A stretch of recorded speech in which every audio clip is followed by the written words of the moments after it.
The year is 1547. The month, January.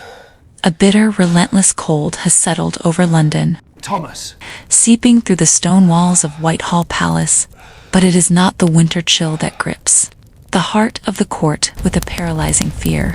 It is something far more terrifying. Inside the king's private chambers, a monstrous figure lies dying. This is not the magnificent, athletic prince who once dazzled Europe with his charm and prowess.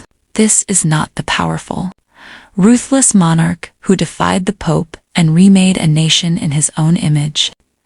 This is what remains of King Henry VIII.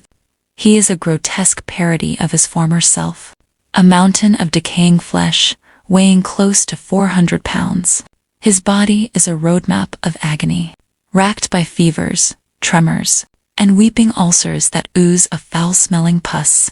The stench of his sickness is so overwhelming that it clings to the tapestries and lingers in the corridors. A constant, cloying reminder of the mortality of a man who once seemed a god. To approach him is to risk his volcanic wrath. His temper, always fearsome, has become a terrifying, unpredictable force of nature. He is a caged beast, lashing out at his attendants, his doctors, his wife, Queen Catherine Parr. He is consumed by paranoia, seeing enemies and traitors in every shadow. His once sharp mind is now a labyrinth of pain, fear, and regret. He is a king who has outlived his own legend, a man drowning in the wreckage of his own reign. He is haunted by ghosts. The specter of his first wife, Catherine of Aragon, whom he cast aside for a younger, more bewitching prize. The ghost of Anne Boleyn, whose intelligent eyes and sharp wit captivated him before his obsession turned to murderous rage. He sees her still, the woman for whom he broke with 1,000 years of faith, her elegant head now severed from her body. He hears the whispers of his other wives, Jane Seymour, who gave him a son and died, Anne of Cleves, the Flanders mare, he rejected, Catherine Howard, his rose without a thorn, executed for her youthful indiscretions. But it is not just the ghosts of his wives that torment him. It is the ghost of the man he used to be, the man who wrote poetry and composed music, who jousted and hunted, who was hailed as a Renaissance prince. That man is long dead, buried beneath layers of fat, disease, and tyranny. In his final days, the king is a prisoner in his own decaying body, a monarch ruling over a kingdom of pain. His every breath is a struggle, his every moment an agony. The great King Henry VIII is dying, and with him an era is coming to a bloody and tumultuous end. But the horror of his death is not just in the physical decay.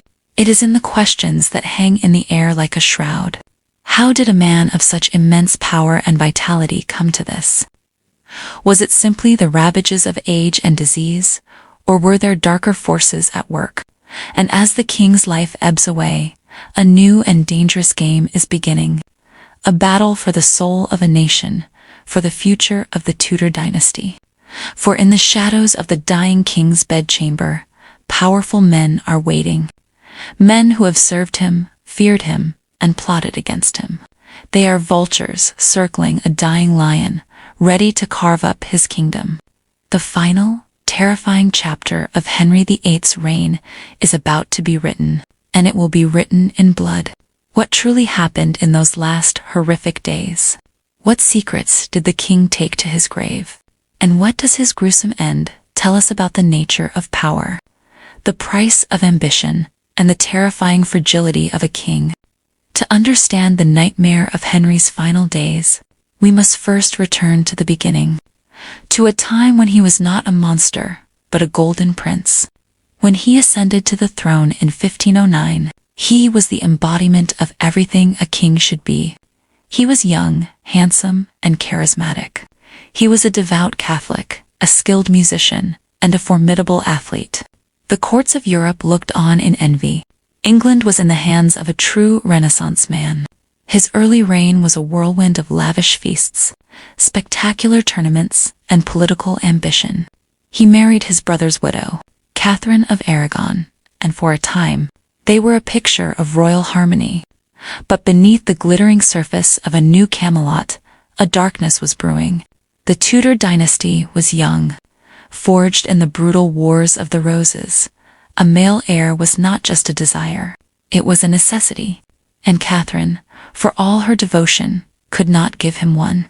This obsession, this desperate need for a son, would become the defining feature of his reign. It would lead him to break with the Catholic Church, to declare himself the supreme head of the Church of England, and to embark on a series of marriages that would become the stuff of legend. He was a man driven by a singular, all-consuming desire, and he would let nothing, and no one, stand in his way. This was a time of immense upheaval. The dissolution of the monasteries saw the transfer of vast wealth from the Church to the Crown, fundamentally reshaping the landscape of England. It was an act of audacious iconoclasm, a brutal and efficient dismantling of a centuries-old way of life.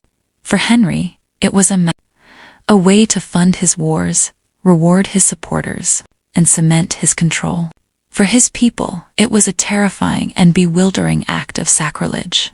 The court of Henry VIII was a glittering, dangerous place, a world of intricate hierarchies, whispered conspiracies, brutal falls from grace.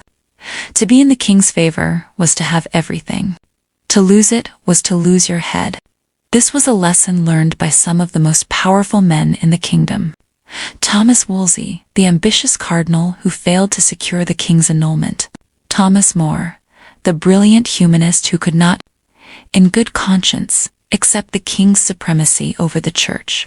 And Thomas Cromwell, the architect of the Reformation, who, like so many others, found that his master's favor was a fickle and deadly thing.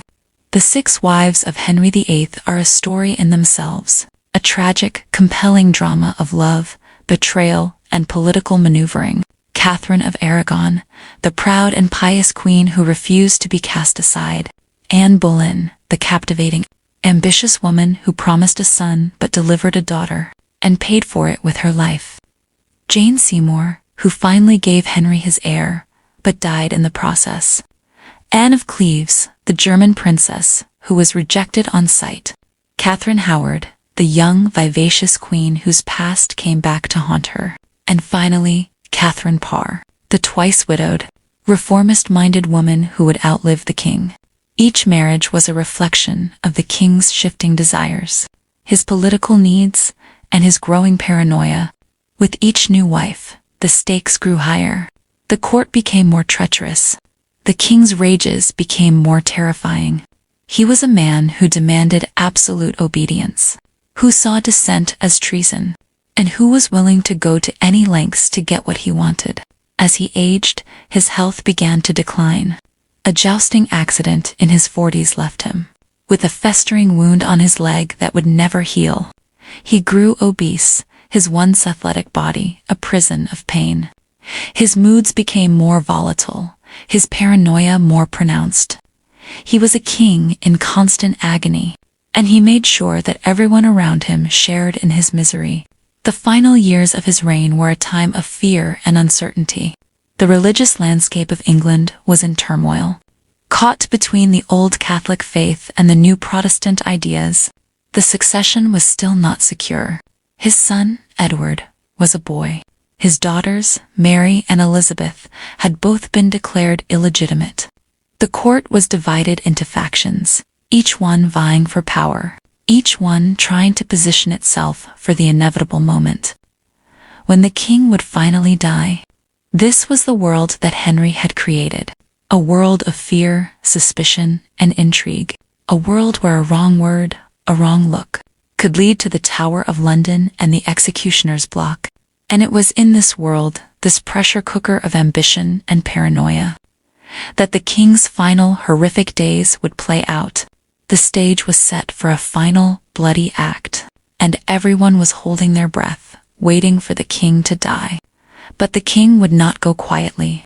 He would rage against the dying of the light, and in his final moments, he would drag the kingdom with him into the abyss. The winter of 1546 was one of the coldest in living memory. The River Thames froze solid, and a sense of gloom settled over the kingdom. It was a reflection of the mood at court. The king was dying. Everyone knew it. To speak of the king's death was treason, and so they waited, and they plotted.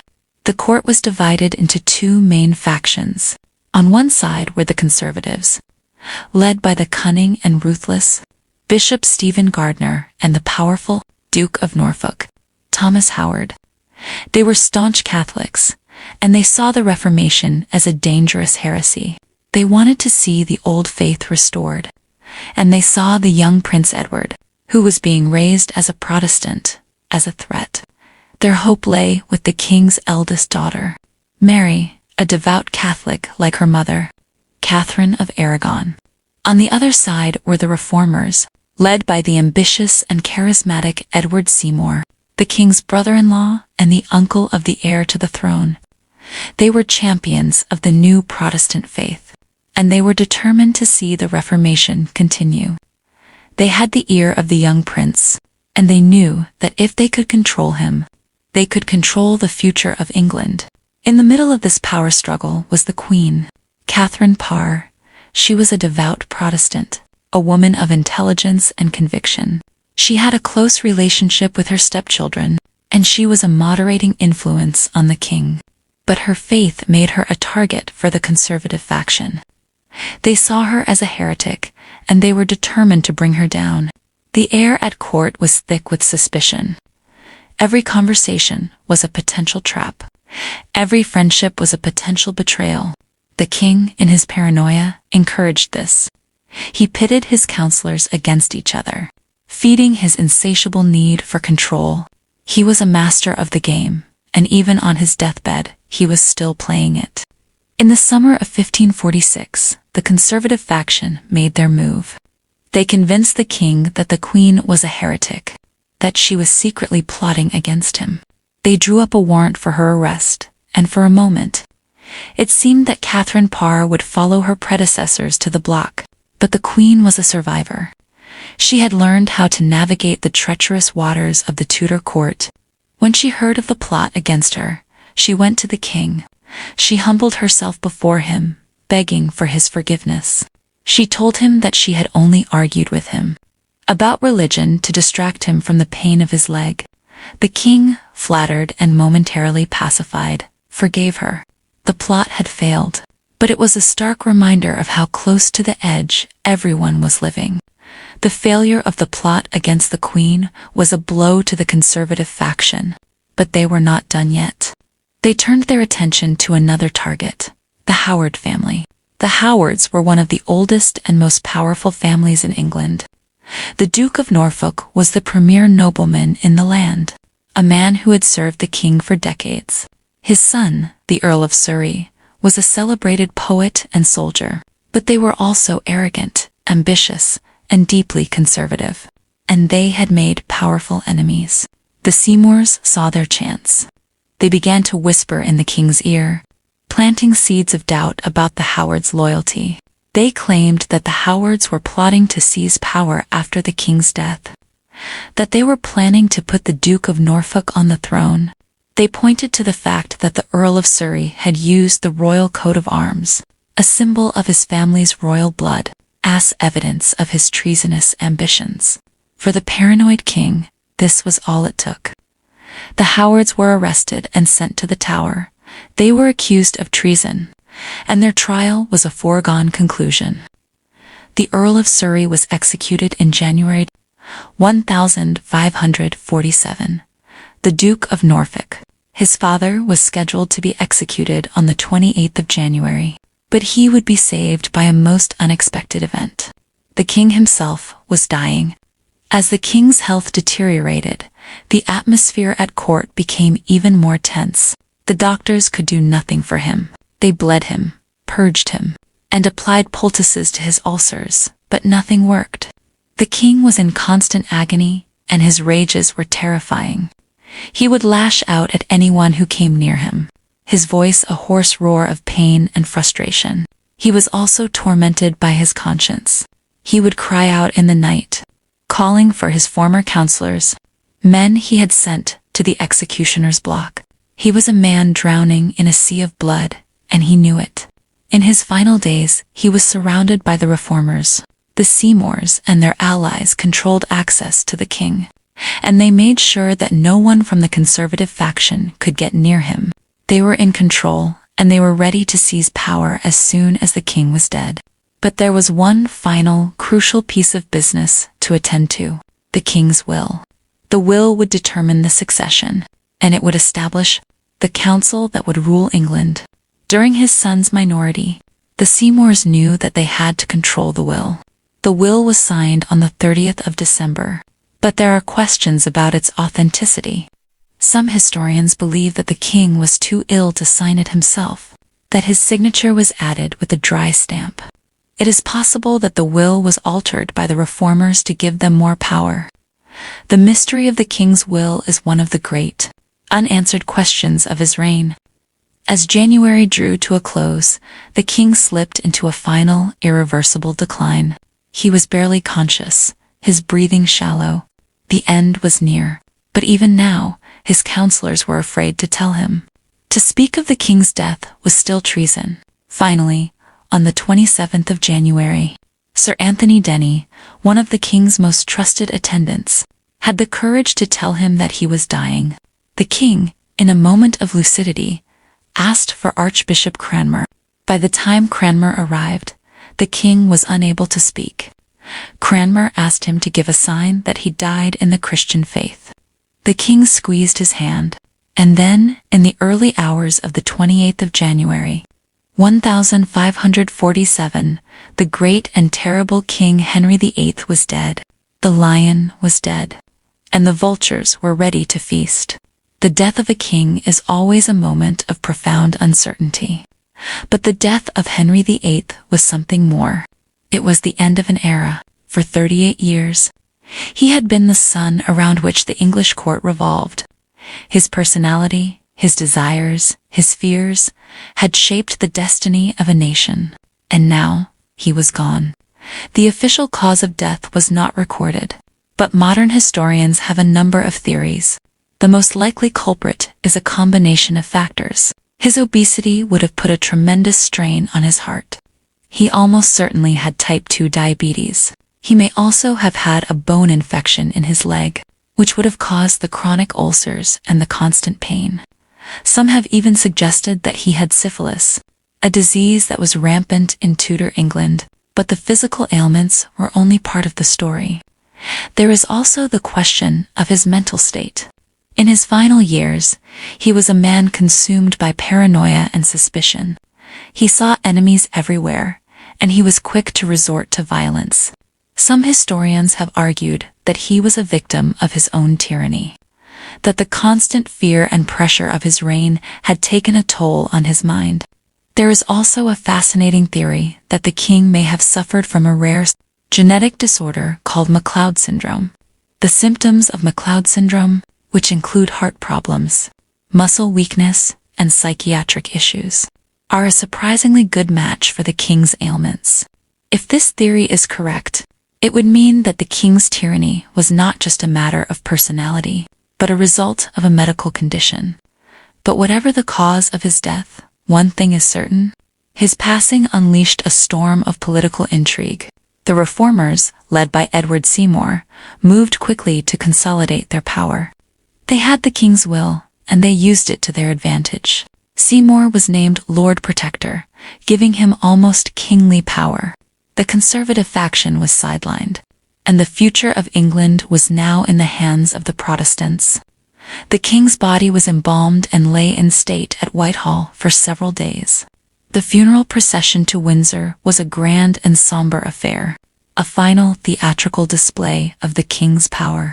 He was buried in St. George's Chapel, next to his third wife, Jane Seymour, the mother of his son. It was a fitting resting place for a king who had sacrificed so much for a male heir. But even in death, the king was a figure of controversy. According to some accounts, his coffin exploded during the journey to Windsor, and his blood was licked up by dogs. It was a gruesome, almost biblical end for a king who had shed so much blood in his lifetime. The death of Henry VIII was not just the end of a life, It was the beginning of a new chapter in English history. A chapter that would be marked by religious strife, political instability, and the reigns of his three very different children. Edward VI, the boy king, would push the Reformation to its limits, creating a Protestant church that was far more radical than his father had ever intended. But his reign would be short. He died at the age of 15, and his death would plunge the kingdom into a crisis. Mary I, the daughter of Catherine of Aragon, would come to the throne determined to restore the Catholic faith. Her reign would be a time of brutal persecution, earning her the nickname Bloody Mary. She would die childless, her dream of a Catholic England in ruins. And finally, there was Elizabeth I, the daughter of Anne Boleyn. She would inherit a divided and troubled kingdom, but she would go on to become one of England's greatest monarchs. Her long and glorious reign would be a golden age of exploration, culture, and national pride. The legacy of Henry VIII is a complex and contradictory one. He was a tyrant, a murderer, and a man of monstrous ego. But he was also a charismatic and visionary leader who transformed his kingdom and laid the foundations for the modern English state. He was a man of great appetites, great passions, and great contradictions. And in his final horrific days, we see the true cost of his reign. We see a man who had everything, but who died in misery and fear. We see a king who had reshaped a nation, but who could not escape the prison of his own body. And we see a story that is as compelling, as terrifying, and as human as any in the annals of history. The Catholic faith was still strong in many parts of the country, and the Protestants were themselves divided into different factions. The succession was still not secure. The young king was a sickly boy, and if he were to die without an heir, the kingdom could be plunged into civil war. The men who now ruled England in his name were ambitious, ruthless, and power-hungry. They had learned their trade at the court of Henry VIII, and they were experts in the art of political survival. The stage was set for a new round of power struggles, a new chapter in the bloody and dramatic story of the Tudor dynasty. The horror of Henry VIII's final days was not just in the physical decay of a king. It was in the moral and spiritual decay of a kingdom. It was in the fear, the suspicion, and the violence that had become the hallmarks of his reign. And it was in the uncertainty of a future that he had created, but would not live to see. The story of Henry VIII is a story of power. The power of a king, the power of a church, the power of an idea. It is a story of how one man's desires, his fears, and his ambitions can change the course of history. He was a man of immense contradictions. He was a lover of music and poetry, and a ruthless tyrant who sent hundreds to their deaths. He was a devout Catholic who broke with the church and declared himself its supreme head. He was a charismatic and charming prince, and a grotesque and paranoid old man. His reign was a time of immense change. He transformed the political and religious landscape of England, creating a new sense of national identity. He built up the navy, laying the foundations for England's future as a global power. He was a patron of the arts and sciences, and his court was a center of Renaissance culture. But his reign was also a time of immense suffering. The dissolution of the monasteries was a brutal and destructive act that left thousands homeless and destitute. The religious persecutions of his reign created a legacy of bitterness and division that would last for centuries. His personal life was a trail of wreckage, a series of broken hearts, broken promises, and broken lives. So how are we to remember him? Is he the great king who freed England from the shackles of Rome and laid the foundations for its future greatness? Or is he the monstrous tyrant who murdered his wives, plundered the church, and ruled through fear? The answer, perhaps, is that he was both. He was a man of his time, a product of a violent and brutal age. He was a king who believed in his own divine right to rule, and who was willing to do whatever it took to secure his power and his dynasty. His story is a cautionary tale, A tale of how absolute power can corrupt absolutely. A tale of how a man's personal desires can have devastating consequences for an entire nation. And a tale of how even the most powerful of kings are ultimately subject to the same frailties, the same fears, and the same mortality as the rest of us. The world that Henry VIII created was a world of uncertainty, a world in transition. He had broken with the old, but he had not yet fully embraced the new. He had opened the door to the Reformation, but he had not been able to control the forces that he had unleashed. He left his kingdom a legacy of division, of strife, and of unanswered questions. And it would be up to his children, his three very different heirs, to shape the future of the nation that he had so profoundly and so violently transformed. The story of Henry VIII is not just a story about a king. It is a story about England, a story about the birth of a nation, the forging of an identity, and the struggle for the soul of a people. And so we are left with a final, haunting question.